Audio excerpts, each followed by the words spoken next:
अस्सलाम वालेकुम। उम्मीद है आप लोग ठीक होंगे। मैंने अभी एक विंडोज़ फार्म एप्लीकेशन बनाई है जिसका नाम जो है सॉल्यूशन एक्सपेरिमेंट डिफिन एक्वियन के नाम से रखा हुआ है।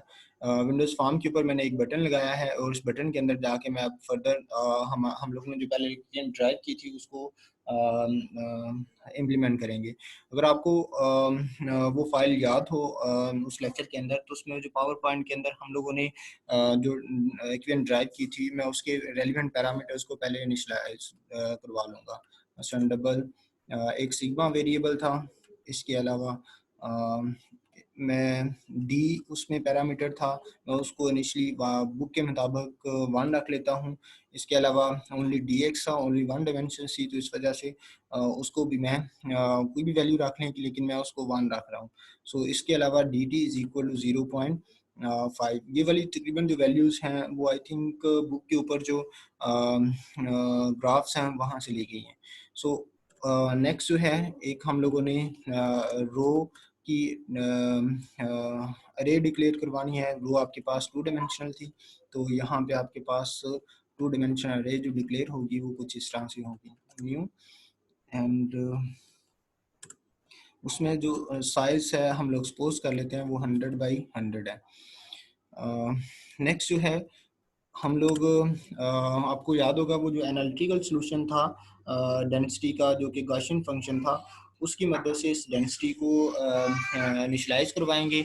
और जब वंस वो इनिशियलाइज हो जाएगी तो देन हम लोग अल्टरनेटिव फार्मूला यूज़ करके उसको डिफियन का प्रोसेस स्टार्ट करेंगे। सो चूँकि ये आपको याद होगा तो डेंसिटी का जो डिफियन गॉसियन फंक्शन था वो 2 डायमेंशनल अरे थी, रो एक्स कोमा टी। तो उसी लिहाज से हम लोग यहाँ पे इसको इनिशियलाइज करवाने के लिए क्या करेंगे, एक लूप यूज़ कर 2 लूप यूज़ करेंगे नेस्टेड फ्रॉम आई 0 से लेके लेंथ वो कितनी है हमारे पास 100 है लेस देन। और सिमिलरली नेक्स्ट स्टेप के अंदर जो नेक्स्ट लूप है, सपोज वो मेरे पास टी थी I for X and T for time, और सिमिलरली वो भी आपके पास लेस देन 100 है। अब उसके बाद अगर आपको याद हो तो हमारे पास रो का जो फार्मूला था, rho I comma T that was equal to 1/6 sorry 1/सिग्मा। मैं 1 की बजाय 1.0 कंसीडर करूंगा, बिकॉज 1 इंटीजर है और डिवाइड जब करेंगे किसी नंबर के साथ तो वो उसको इंटीजर ही लेता है। सो इस वजह से हम लोग उसको कन्वर्ट कर लेंगे। सो सिग्मा ऊपर डिक्लेयर्ड हुआ है लेकिन इनिशियलाइज नहीं हुआ। सो मैं इसको मल्टीप्लाई करवाऊंगा अकॉर्डिंग टू दैट फार्मूला। आप लोग कोशिश करें कि वो मैं स्लाइड्स आप लोगों को फॉरवर्ड कर दूंगा। जब ये प्रोग्राम बनाएं तो वो स्लाइड से या बुक से वो फार्मूला ये सामने जेन में रखेंगे तो आप लोगों के सामने वही इम्प्लीमेंटेशन आएगी। सो नेक्स्ट स्टेप के अंदर एक्सपोनेंशियल था। सो मैं एक्सपोनेंशियल जो है वो मैथ्स डॉट एक्सपोनेंशियल एंड उसकी पावर में था -x² / 2 sigma square. So minus के लिए ये आ गया और एक्स स्क्वेयर के लिए मैं न्यूमरेटर और डिनोमिनेटर बना लेता हूँ, x multiply by x. Sorry now what is x, x क्योंकि डिक्लेयर नहीं था तो इस वजह से वहाँ पे ऑप्शन नहीं आ रही थी। सो मैं यहाँ पे i को नहीं यूज़ कर सकता, मैं उसकी रीज़न आपको बताऊँगा। आई को इस वजह से नहीं यूज़ करा क्योंकि वो जो ग्राफ था, अगर हम लोग उस स्लाइड के अंदर जाएं, वो जो ग्राफ था ये वाला ग्राफ, इसमें देखें x की जो वैल्यू वो 0 से लेके इस साइड पे है, तो इस वजह मतलब ये वाला जो पोर्शन है वो x की नेगेटिव वैल्यूज़ है। सो इस वजह से i की वैल्यू तो 0 से शुरू हो रही है, तो हम लोग i की वैल्यू अगर 0 से शुरू हो रही है और वो 100 तक जा रही है तो इसका मतलब है वो हमें सिर्फ ये वाला पोर्शन दिखाएगा। सो इस वजह से हम लोग i को नहीं रख सकते, हमने x की नेगेटिव वैल्यूज़ भी लेनी है। सो इस पर्पज़ के लिए मैं जो है यहाँ पे i को यूज़ करने की बजाय की वैल्यू 0 से 100 तक जा रही है, तो मैं यहाँ पे एक इंटीजर टाइप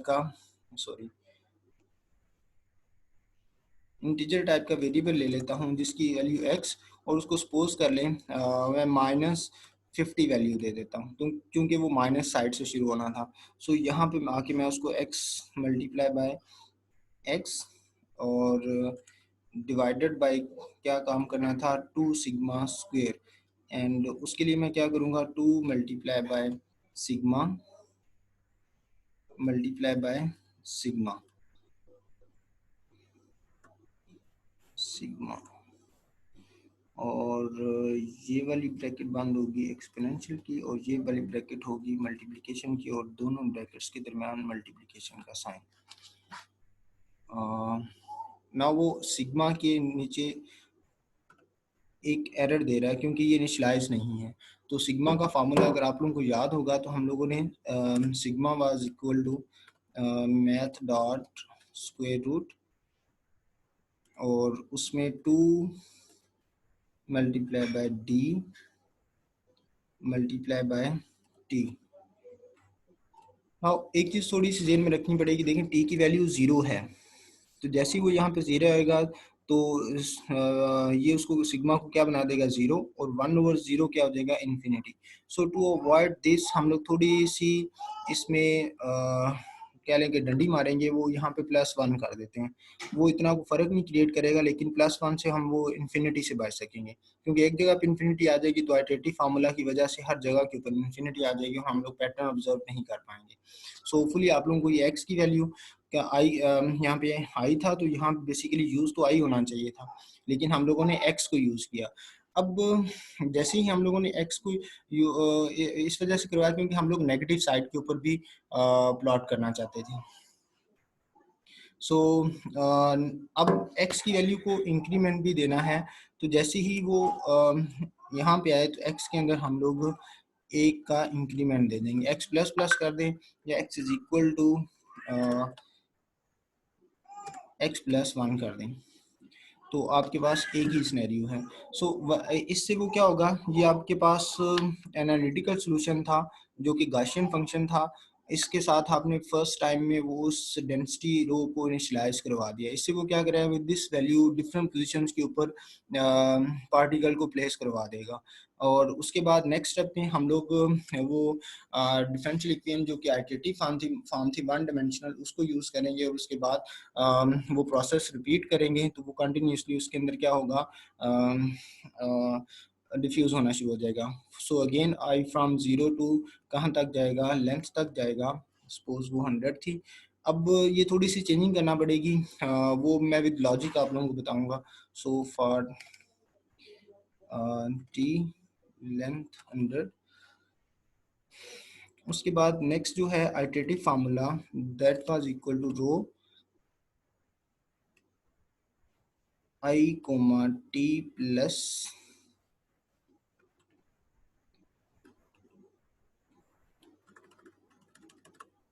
टी प्लस। अब वहाँ वो जो हम लोगों ने पावर पॉइंट के अंदर डिस्कस किया था वहाँ पे एन था, तो डोंट कंफ्यूज योर सेल्फ कि वो आपके पास तमाम चीज़ें क्या है। रो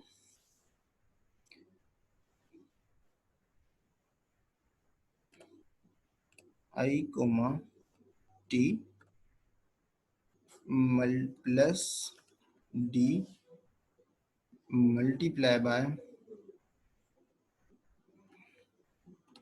अब यहाँ भी का एक फैक्टर डी मल्टीप्लाई समथिंग और डी की वैल्यू, ये डी बेसिकली 1 रखा भी इस वजह से गया, अगर आप वहाँ पे देखें तो वो डी की वैल्यू पुट करेंगे तो बाकी रिमेनिंग पैरामीटर रखें तो वो ऑटोमेटिकली 1 हो जाएगा। सो डी को इस वजह से यहाँ पे 1 रखा गया है। सो यहाँ पे मैं फार्मूला इम्प्लीमेंट करूँगा रो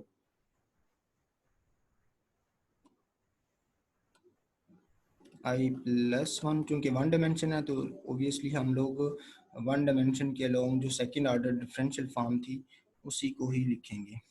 फिर next -2 multiply by rho I comma T plus rho i-1 comma T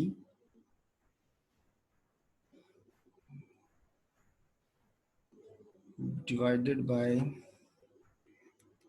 dx square dx multiply by dx and whole multiply with dt।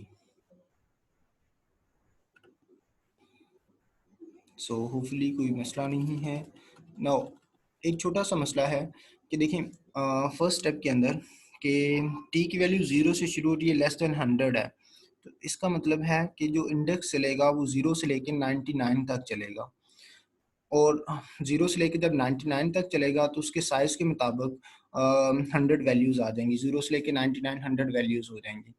अब जैसे ही 99 के लिए ये अंदर ट्रू करके आएगा तो 99 प्लस 1 होगा, तो देन ये 100 आ जाएगा और 100 इंडेक्स एग्जिस्ट नहीं करता होगा, क्योंकि इंडेक्स जो है वो मैक्सिमम 99 तक, तो इस वजह से हमें यहाँ पे 100 की बजाय क्या करना पड़ेगा, 99 करना पड़ेगा। सेम केस यहाँ पे आई की वैल्यू जैसे ही +1 यहाँ पे भी हो रही है, तो यह आई की वैल्यू को भी हमें क्या करना पड़ेगा, 99 तक लेके जाना पड़ेगा। सो इस केस में क्या होगा, 98 के लिए अंदर आएगा, 98 के लिए अंदर आया, 98 + 1 99 और 99 इंडेक्स एग्जिस्ट करता है, सो इस वजह से मसला नहीं होगा। नाउ जैसे ही वो यहाँ पे आएगा, आई की वैल्यू सपोज करें 0 है, तो 0 -1 करेगा, तो -1 इंडेक्स एग्जिस्ट नहीं करेगा। सो इस वजह से हमें आई की वैल्यू 0 की बजाय कहाँ से शुरू करना पड़ेगा, 1 से शुरू करना पड़ेगा। अदरवाइज अगर ये वाली चेंजिंग आप नहीं करते जो मैंने की है, तो वो आपको एक एरर देगा, index outside the bounds of array. So index outside the bounds of array को रिमूव करने के लिए आपको ये प्रोसीजर करना पड़ेगा, जो मैंने अभी आप लोगों के सामने किया है। सो अब हम लोगों ने इन तमाम वैल्यूज़ को प्लॉट किया है। अब एक चीज़ और ध्यान में रखें कि ये उसने इनिशियलाइज करवाया, उसके बाद हमने एक मरतबा ये प्रोसीजर चला के उसकी वैल्यूज़ को कैलकुलेट कर लिया।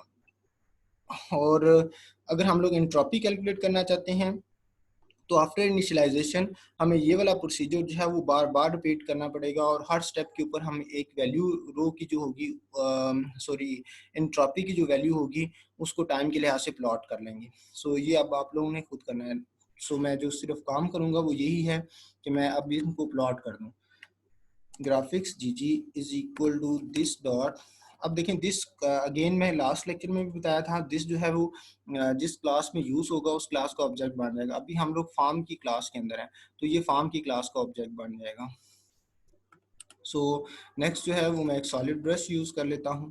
Solid brush S B is equal to new solid brush, और उसमें कलर मैं ले लेता हूँ जी रेड। सो डबल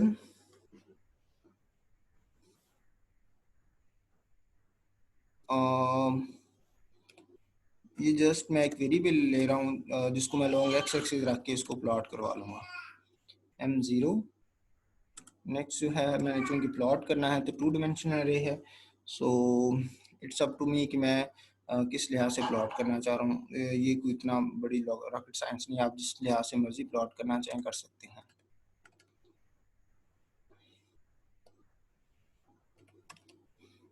सो लूप को ऊपर नीचे से फ़र्क नहीं पड़ेगा। सो अगेन जी जी डॉट फिल एलिप्स,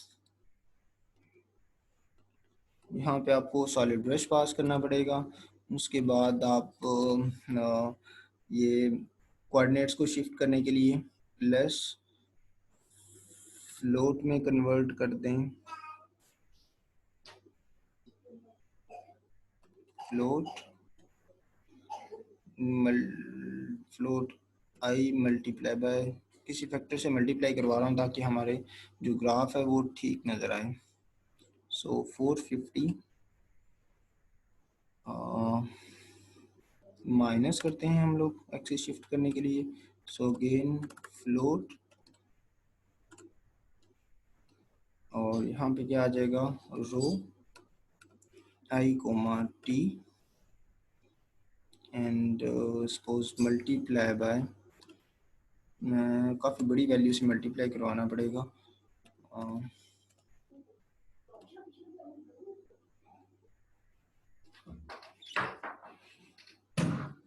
सो ऊपर वाला जो m वेरिएबल है हमने नहीं यूज़ किया, हमने आई को ही रख लिया है, तो that will not make any sense कि हम लोग उसको यूटिलाइज करें। So now let's see, error आ रही है रेड कलर की, तो यहाँ पे सेमीकोलन मिसिंग है। सो अभी अगर इसको एग्जीक्यूट करें,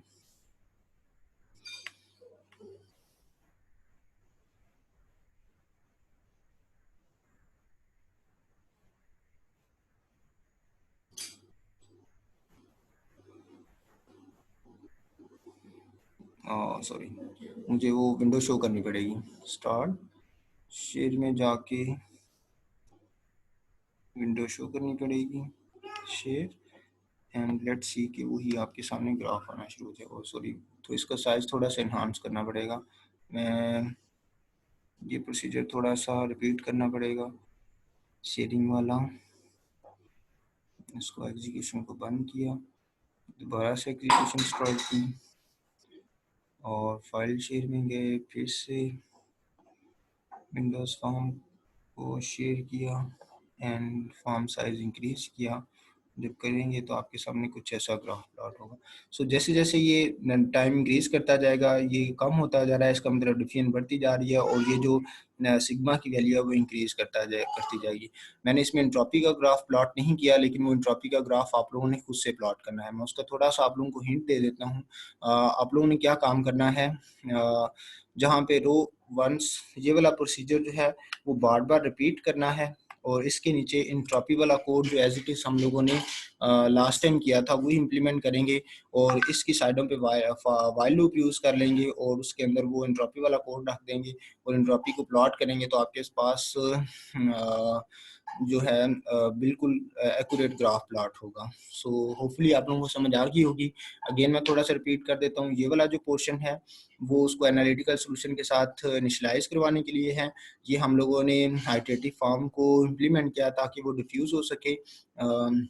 डिफेंड के बाद हमने उसको प्लॉट कर लिया। सो जब आप लोग इसमें एंट्रोपी का कोड ऐड करेंगे खुद से तो देन जो है वैसा ही ग्राफ आना चाहिए जैसा कि लास्ट टाइम आ रहा था। और डोंट कंसिडर कि आप लोग ये इम्प्लीमेंट नहीं करेंगे, ये पेपर का हिस्सा होगा। मतलब अगर ये क्वेश्चन पेपर में आता है तो ज़रूर पूछा जाएगा कि आपने इसके साथ एंट्रोपी भी प्लॉट करें, तो एंट्रोपी खुद से प्लॉट करनी है। इसके साथ ही हमारा आज का लेक्चर ये ख़त्म हुआ। उम्मीद है कोशिश करें कि जो भी क्वेश्चन हो आप लोग व्हाट्सएप ग्रुप के अंदर अगेन पूछते रहें और इसके अलावा अपने आप को सेफ रखें, स्टे होम, स्टे सेफ और दूसरों के लिए भी दुआ करें। अल्लाह सबको हामी नासिर हो। अल्लाह हाफिज़।